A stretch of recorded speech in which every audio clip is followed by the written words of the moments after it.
Hi again, it's Dennis Collins with another session of Connect and Convert. We're here on a regular basis to help you sell more. Tips, mini bites, ideas, things that are going to help you sell more. Today's episode, how do you get to yes faster than ever? If you're in sales, hey, even if you're not in sales, let's say you're a leader, a parent, whatever. How do you get that yes faster than ever? Aren't we all kind of interested in that? Well, it's all about persuasion. How important is persuasion in your day-to-day life? If you're in sales, obviously it's very important. If you're a leader, very important. So a couple questions to start off today's session. Do you know how to move people in your direction? That sounds like a weird question, doesn't it? But isn't that what it's all about? How do you get people moving in your direction? How do you change behavior? That's a hard one, isn't it? Is it possible to change someone's behavior? Yeah, I think it is. Here's what I've figured out over all these decades that I've been trying to figure this out. This is very clear to me now. If you don't know how people decide to become part of your plan, you are destined to become part of their plan, especially if you're in sales. So the goal of this episode, let's explore some ways to get to yes faster than ever. Understanding how our brains work, how people decide. That's the key skill to improving persuasion. So I want to start with an experiment that was done, I believe it was Stanford out in Palo Alto and out in California. They did a study on which message would be the most persuasive in influencing people to conserve more energy. Okay, so they came up with 4 messages. Number 1 message, conserving energy helps the environment. The number 2 message, conserving energy helps future generations. The number 3 message, conserving energy saves money. And number 4, your neighbors are already conserving energy. Okay, 4 very different messages. And subjects in the experiment were asked to rate the persuasiveness of each message. Which message would they choose to be the most persuasive in improving the conservation of energy? Well, the survey says almost all of the participants chose environmental protection, the environmental protection message, by far, 2-to-1 over every other message. Benefit to society was a number 2, a way below number 1. Saving money was a little bit below benefit to society. And the one about your neighbors are already conserving energy, that was dead last, number 4. That's what was chosen in the survey, in the experiment. And now, what about real behavior? When the scientists went in to test those 4 messages in real life experiments, what do you think they found? Would you say environmental protection, as it was from the survey respondents, would be number 1? Is that what you thought? Maybe saving money, benefit to society? Wrong. Number 1 motivating message to get people to conserve more energy in actual tests, your neighbors are already conserving energy by a long shot. No other message of the other 3 even came close. Your neighbors are already conserving energy. So what does that tell us? First of all, we typically don't know what's influencing our behavior. It's not at the level of awareness.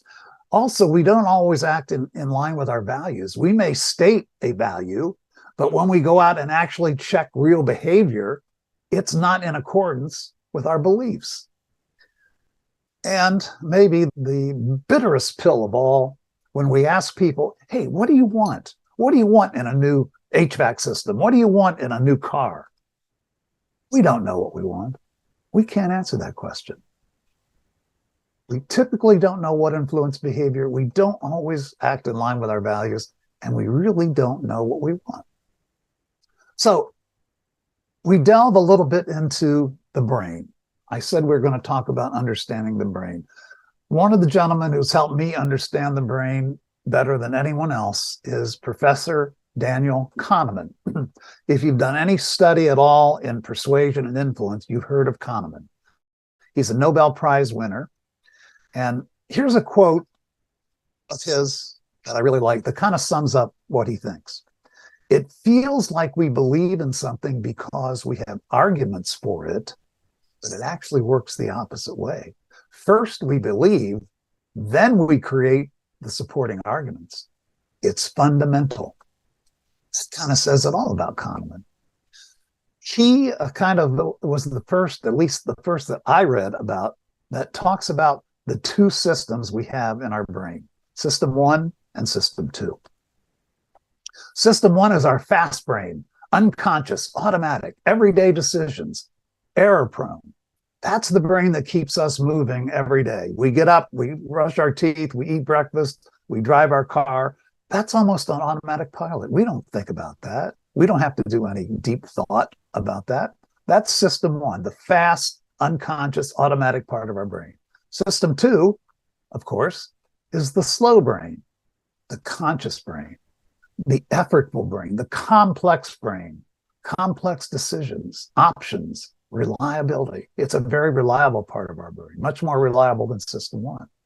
So understanding that the brain has two systems, System 1, System 2, is fundamental to understanding how to get to yes faster than ever. Okay, what else did Kahneman tell us? Pay attention. Professor Kahneman says, System 1 runs the show. Okay? The fast, automatic, unconscious, everyday decision brain runs the show. Attempts to use System 2, the rational brain, usually fall flat. That's why when we're training with salespeople, we talk about, no, we don't talk about features and benefits. We don't talk about that anymore. We talk about the feeling, the emotion, the emotional response that you're going to have when you meet your needs. That's System 1. That's fast. Behavioral scientists now say 95, that's correct, 95% of all of our behavior is determined by System 1. So if you're going to appeal to the way the brain actually works, not the way you might like it to work, we've got to appeal to System 1. So I come to a word, you've probably heard this word if you've done any study in sales and marketing, called satisficing. Satisficing. What is satisficing? Satisficing is a product of information overload. Okay? So how much information do we have available to us at any moment? Well, our little phones have more computing power than some of the most sophisticated computers of years ago. We have unlimited amounts of information that were never, ever available before. But let's make it real. My wife actually talked me into going to the supermarket the other day. I try to avoid supermarkets, but hey, as a favor to her, I said, I got it. I'll take care of this. And we wanted to get some peanut butter. Okay, very simple thing. I mean, I love peanut butter. She likes peanut butter. I'm supposed to buy some peanut butter. When I approached the peanut butter aisle, if you will, in the supermarket, I was confronted with possibly hundreds of jars of peanut butter. Hundreds. Huge display of peanut butter. I never knew. Actually, I did a little homework on this. Do you know that there are 87 different peanut butter products in the USA today? 87. I think all 87 were on those shelves, maybe more. So how can I ever decide what peanut butter I'm going to buy? What am I going to do? Bring my iPhone and research every brand? Okay, here's one. What's this? Heavens no. Heavens no. Heuristics, shortcuts, heuristics, satisficing. It's good enough. Social proof. What are other people doing? So what did I buy? What do you think I bought? Of all the 87 different manufacturers, what do you think I bought? I let social proof help me here. What do most people do? Most people buy a brand called Jif, Jif, Jif. Okay. Now, Jif at this particular supermarket was on the bottom shelf. That's another thing, isn't it? Where the placement of the products in the supermarket are critical. This literally, I had to bend over and go to the bottom of the shelf to get the Jif. But the Jif stood out to me because of heuristics, shortcuts, branding, satisfying. It's good enough. So when a consumer is confronted with that wide array of products and services, all of which could meet their needs, I'm sure any of those peanut butters would be okay. We often choose good enough rather than spend extra time, extra effort, extra money to make the absolute best possible choice. We settle for good enough instead of seeking the best option. The behavior is the result of system one. That's all system one working, okay? Prioritizing speed and ease over accuracy and effort. Another supermarket experiment. Have you seen those little stickers that say everyday low price that are sprinkled all throughout the supermarket? They put those little stickers on there. Everyday low price. It's not a sale. It says everyday low price. It's everyday low price, okay? On certain products, the particular market that did this experiment posted them randomly on random items in the store for 24 hours. And at the end of 24 hours, they'd take those down and randomly choose another group of products randomly. And the next day, they would take those down and randomly choose another array of random products to get those little stickers, okay? Everyday low price. What do you think happened to sales? I think we'd all like to say, oh, come on, we know that's a bunch of baloney, right? Everyday low price, that's a gimmick. Okay, well, maybe it is, but guess what? In almost every case, sales doubled. Randomly selected products, no particular reason for the product, sales doubled because of a little sticker. Another quick example. Say this was an example of an executive, large company was looking for a tech developer. He needed to develop a new app. He had dozens of candidates. A lot of them were very qualified. They checked all the boxes. Okay. He didn't have the time nor the desire or the resources to do a deep dive on all those candidates. So what did he do? He makes his decision based on just enough information, just enough to be satisfying. It's in every part of our lives, our personal lives and our business lives.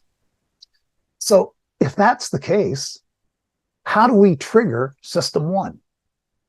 If we want to get to yes faster than ever, how do we trigger system one? How can we account for the option 4 message? Your neighbors are already conserving energy. That was the one by far that motivated the most energy conservation. What is it that triggered that? Well, there are 2 principles of influence at work here. Social proof and unity come into play. We look to other people like us, people who are like us, okay, to find out what we should do. And we also look to people in our group, unity, from our neighborhood, our church, our school, our club, our sports team, our family, our close friends. So we had 2 very strong principles of influence in effect here that had number 4 come out as the motivator, the influencer of behavior. Social proof, people like me are doing this, my neighbors, and neighborhood. Oh, I belong to that group. I have to support what that group does. Perfect example of satisficing heuristics and the Cialdini principles activating behavior, getting to a quick yes. Well, that's a lot. We've got a lot more in future episodes. I hope you'll continue to tune in to Connect and Convert. If you understand how people decide to become part of your plan, you can move more people in your direction. If you don't know how people decide to become part of your plan, you will likely become part of their plan. System one is in control 95% of the time. If you want to get to yes faster than ever, appeal to system one, and you will get yes faster than ever. Hey, it's Dennis Collins signing off of this version of Connect and Convert. We'll see you again soon with another episode.